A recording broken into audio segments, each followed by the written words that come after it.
Dear friends, welcome back to Salt and Light Media's coverage of the 144th Supreme Convention of the Knights of Columbus here in Denver, Colorado. I am joyed and honored to welcome back Deputy Supreme Knight and a fellow Ontarian, Arthur Peters. Arthur, welcome back. Thank you, Father Haig. And can I begin by saying I love the tie? Oh, thank you. This is a tie that we had made for the Knights of Columbus Convention in Quebec. It's special for Canada, and we sold over 150 of them, and we've been asked to make another batch. Absolutely beautiful. Absolutely beautiful. Thank you, first of all, for your testimony and all the work that you're doing with the Knights. Arthur, we just heard a beautiful, beautiful report from the worthy Supreme Knight, and I would love to begin there. What were some of the highlights? I mean, there's so much to talk about, but if perhaps you can share, I know you're on the inside and you see the daily operations, but what is it like sitting down and listening to the story that the Knights are telling day by day, a chapter in the history of human history and church history? As I often tell Brother Knights, if you want to understand the breadth and depth of the order, listen to the Supreme Knights report at the convention. You really understand that you are part of a greater organization doing great work around the world. And as our Supreme Knight said today, in the one, we are the one. We do everything with Jesus. We do everything. Jesus is part of our life. Everything we do is for Him. We're not just another charitable organization. We're a faith-based organization. We stand for our Catholic faith, and we bring that out in everything that we do.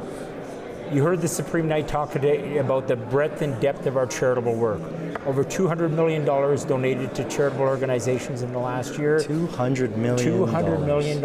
And over 48 million hours of volunteer service by members of the Knights of Columbus across the order.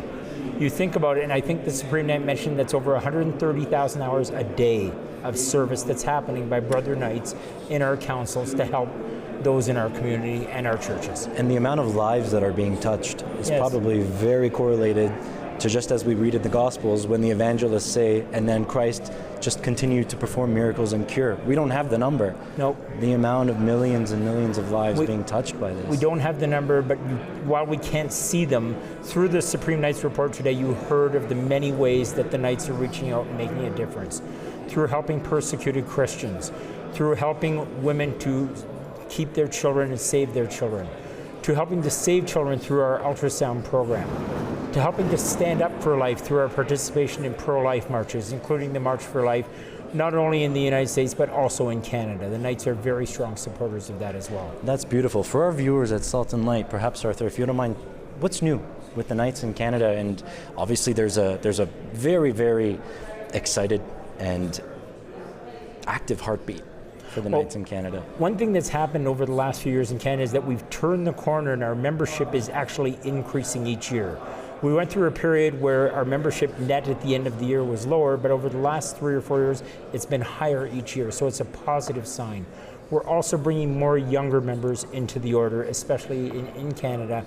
The greatest growing area of bringing new members in is under the age of 35, as the Supreme Knight reported today. And we're seeing that in Canada as well. And how are they being formed as they come in? There's a program, I understand, with CORE. Yes, the new CORE program, which I believe is in its 3rd year, we now have over 6,000 councils across the order. It started with 60, now over 6,000 councils participating in the CORE program. Prayer sessions, faith sessions, helping to bring Knights closer to their faith, taking place in councils and in parishes across the world, but especially in Canada as well. We're seeing, and I'm hearing more state deputies talk about how more councils in their area are getting engaged in CORE. And we're grateful for not only the Brother Knights, but the clergy who are also supporting us to do that, especially deacons who sometimes lead the CORE program in their councils, in their parishes. It's helping to bring people closer to their faith. That's absolutely beautiful. Deputy Supreme Knight, we're honored that you're able to join us on our network today.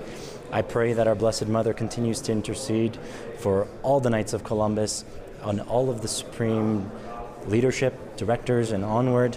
And I look forward to, God willing, very soon be back on the ice with you with the Flying Fathers. Thank you, Father. And thank you, Father, for all that you're doing at Salt and Light. We're grateful. The Knights of Columbus are happy to support you, and we're grateful for the work that Salt and Light does to bring the message of our faith, the Knights and our faith, across Canada.